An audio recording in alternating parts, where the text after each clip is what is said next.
ಇದುವರೆಗೂ ಕಾಂಗ್ರೆಸ್ ಅವರು ಕಳೆದ 2 ತಿಂಗಳಾಯಿತು ಮಳೆ ಶುರುವಾಯಿತು. ಮಲೆನಾಡು ಭಾಗದಲ್ಲಿ ಭೂಕುಸಿತ ಆಗಿ ಅಲ್ಲಿ ಅನಾಹುತ ಆಗಿದೆ. ಈ ಭಾಗದಲ್ಲಿ ಉತ್ತರ ಕರ್ನಾಟಕ ಭಾಗದಲ್ಲಿ ಪ್ರವಾಹದ ರೀತಿ ಮಹಾರಾಷ್ಟ್ರದ ನೀರು ಬಂದು ಕೂಡ ಎಫೆಕ್ಟ್ ಆಗಿದೆ. ಇಲ್ಲಿ ಮಳೆ ಹಾನಿಯಿಂದ ಸುಮಾರು 10 ರಿಂದ 12 ಲಕ್ಷ ಹೆಕ್ಟೇರ್ ಅಷ್ಟು ಜಮೀನಿಗೆ ಅನಾಹುತ ಆಗಿದೆ. ಬಿಜಾಪುರ ಜಿಲ್ಲೆಯಲ್ಲೇ ನನ್ನ ಜಿಲ್ಲಾಧಿಕಾರಿಗಳು ವರದಿ ಕೊಟ್ಟರು. 52,000 ಹೆಕ್ಟೇರ್ ಜಮೀನಿಗೆ ಬೆಳೆ ಹಾನಿಯಾಗಿದೆ. 52,000. ರಾಜ್ಯ ಸರ್ಕಾರ ಇದುವರೆಗೂ ಏನು ಕೂಡ ಪರಿಹಾರ ಕೊಟ್ಟಿಲ್ಲ. ಯಾವುದು ಗಂಜಿ ಕೇಂದ್ರಗಳು ಮಾಡಿತ್ತು, ಆ ಗಂಜಿ ಕೇಂದ್ರಗಳೆಲ್ಲ ಮುಚ್ಚಿಕೊಂಡು ಹೋಗ್ತಾ ಇದ್ದಾರೆ. ಅನ್ನ ಇಲ್ದಿರ, ಅಲ್ಲಿ ಫೆಸಿಲಿಟಿ ಇಲ್ದಿರ, ಜನ ಬರದೇ ಇರೋದ್ರಿಂದ ಮುಚ್ಚಿಕೊಂಡು ಹೋಗ್ತಾ ಇದ್ದಾರೆ. ಆ ಪರಿಸ್ಥಿತಿ ಇವತ್ತು ರಾಜ್ಯದಲ್ಲಿದೆ.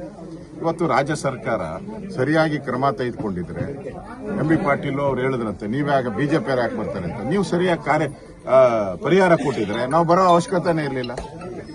ಇವತ್ತು ನಾವು ಎಲ್ಲ ಪರಿಹಾರ ಕೊಟ್ಟಿದ್ದೀನಿ. ನೀವು ಪರಿಹಾರ ಕೊಟ್ಟಿದ್ರೆ ಯಾಕೆ ಇಬ್ಬರು ರೈತರು ಆತ್ಮಹತ್ಯೆ ಮಾಡ್ಕೊಂಡಿದ್ದಾರೆ? ನನ್ನ ಆತ್ಮಹತ್ಯೆ ಮಾಡ್ಕೊಂಡಿದ್ದಾರೆ ರೈತರು, ಇಬ್ಬರು ರೈತರು. ಯಾಕೆ ಮಾಡ್ಕೊಂಡ್ರು?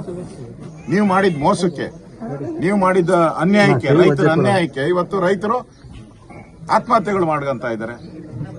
ಇದನ್ನ ನಾವು ಕಾಂಗ್ರೆಸ್ ಅವರು ಕೇಳಿದ್ರೆ, ನೀವು ಪ್ರವಾಹ ಬಂದ ಮೇಲೆ ಬಂದಿದ್ದೀರಾ ಅಂತ.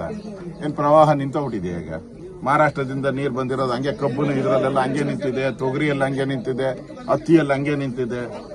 ನೀವ್ಯಾಕೆ ಬಂದಿಲ್ಲ? ಎಷ್ಟು ಜನ ಯಾವ ಜಿಲ್ಲೆಗೆ ಬಂದಿದ್ದೀರಾ? ಎಲ್ಲಿ ಕೂತಿದ್ದೀರಾ?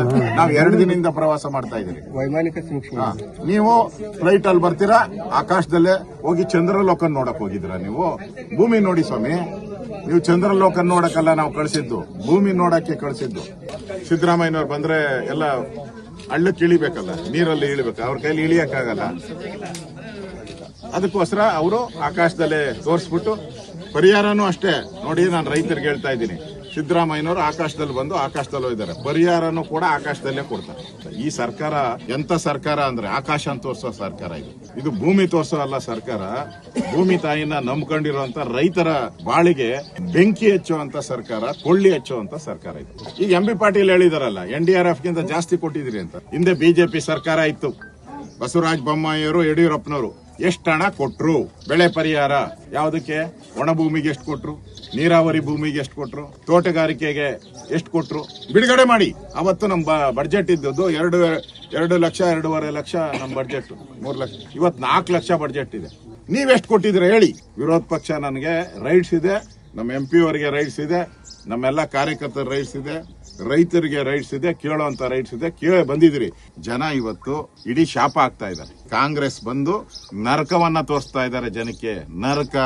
ನಾವು ಇವ್ರಿಗೆ, ಕಾಂಗ್ರೆಸ್ ಅವ್ರಿಗೆ ನರಕ ತೋರಿಸ್ತೀರಿ ಅಂತ ಜನ ಈಗಾಗಲೇ ತೀರ್ಮಾನ ಮಾಡ್ಬಿಟ್ಟಿದೆ. ಆ ಪರಿಸ್ಥಿತಿ ಇವತ್ತು ಫ್ಲಡ್ ಎಫೆಕ್ಟೆಡ್ ಏರಿಯಾದ ಆಗಿರ್ತಕ್ಕಂಥ ನಿಜ ಸ್ಥಿತಿಯನ್ನ ನಾನು ನಿಮ್ಮ ಮುಂದೆ ಹೇಳ್ತಾ ಇದ್ದೀನಿ.